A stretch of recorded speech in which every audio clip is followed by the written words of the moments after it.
Hello, everyone, and welcome to the Wednesday, June 30th, 2021 edition of the Day Weather Podcast. I'm day weather meteorologist Don Watzel. Well, we have a gradual pattern shift taking hold over the western United States. This shift will include cooler areas of the northern high plains gradually getting warmer through the holiday weekend, while the hot areas in the west and Pacific Northwest will be slowly getting cooler. I emphasize slowly in all caps because it's certainly going to be a process and will not happen everywhere all at one time. Monsoonal flow is going to be intact over much of the Intermountain West, northern high plains through the next 3 days at least. That will consist of areas of heavy rain becoming possible over sections of New Mexico, Colorado, stretching north into southeast Wyoming and western Nebraska. As we head further into July, we are going to have a more typical summer pattern set up, and that could shift some areas of heavier precipitation, possibly moving into the northern high plains throughout next week. This does include the Dakotas and sections of eastern Nebraska. Well, here's what we're looking at this morning in the upper layers of the atmosphere. This is at 500 millibars, and as you can see, we are starting to get a few more noticeable changes. The eastern Pacific trough that was hanging out over the waters is now approaching British Columbia. It's pushing that Omega Block ridge pattern a little further east over the Canadian prairies and also the northern high plains. We also have another southeast coast ridge moving westward, with parts of it stretching into the southern plain states, and all of this is creating Newton's third law of motion. We've got a disorganized trough developing this morning over western Utah and portions of the Great Basin. This trough is going to work in concert with this ridge pattern as well as this upper level high to create a monsoonal flow over the Four Corners and much of the Colorado and Wyoming Front Range. As we extend into Friday morning, that high pressure ridge is becoming its own entity over much of the Dakotas, Minnesota, and the High Plains. Meanwhile, the southeast Gulf Coast ridge has retrograded further west, starting to impact more of the desert southwest. And here we have that upper trough over Utah, kind of getting phased out, but lifting northeast through Wyoming and Montana by Friday morning, continuing into early Saturday. Then as we move into Sunday morning, this is the start of the 4th of July, we've got that strong high-pressure ridge now intact over the southwestern United States.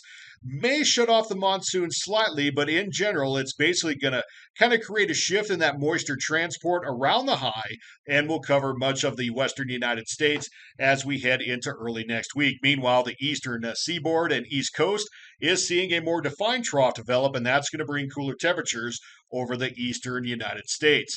Here's that moisture flow we've talked about, relative humidity at 500 millibars, the high pressure ridge over the southern states by tonight, sending that moisture north and east, creating a clockwise flow over the Four Corners, stretching into Wyoming and Nebraska. As we extend into Sunday morning, that high pressure is resting over here, and again, it's going to be sending moisture around the base of that ridge, covering much of the Rockies and Great Basin. Here's what precipitation still looks like. This is a cumulative precip forecast through Sunday night at about 6 o'clock. And pretty consistent from the past couple of days, it's still bullseyeing some strong precipitation amounts over eastern New Mexico, the Texas Panhandle, also the Colorado Front Range, and southwestern Kansas. I still think this area here may get in on the action with some stronger thunderstorms and maybe localized areas of heavy rain. It doesn't necessarily show up in this model output, but some of the North American models are showing pockets of heavier rainfall amounts by most notably Thursday night into Friday morning around Cheyenne, southeastern Wyoming, maybe the Laramie and Snowy Range Mountains, possibly extending into the southwest Nebraska Panhandle as well. We'll certainly keep an eye on that over the coming days. Now we take a look at temperatures. This has been the theme all week. Very hot. 90s, 100s, even above 110 over the West Coast and Pacific Northwest, while back here at home in Wyoming, Colorado, New Mexico, western Nebraska, western Kansas, still pretty nice, still pretty mild, 70s and 80s starting to get stretched out. And as we see here in Montana, some of those 90-degree readings are making their way eastward. They will continue east through the holiday weekend. This is the departure from normal map for today. Still looking at 20s to 30s above average for temperatures here. Meanwhile, over the Colorado Front Range and the Rockies, pockets of much cooler than normal temperatures do persist, although we are starting to see some of the western Colorado valleys get a little more seasonal and even slightly above average. These are potential high temps on the 4th of July itself.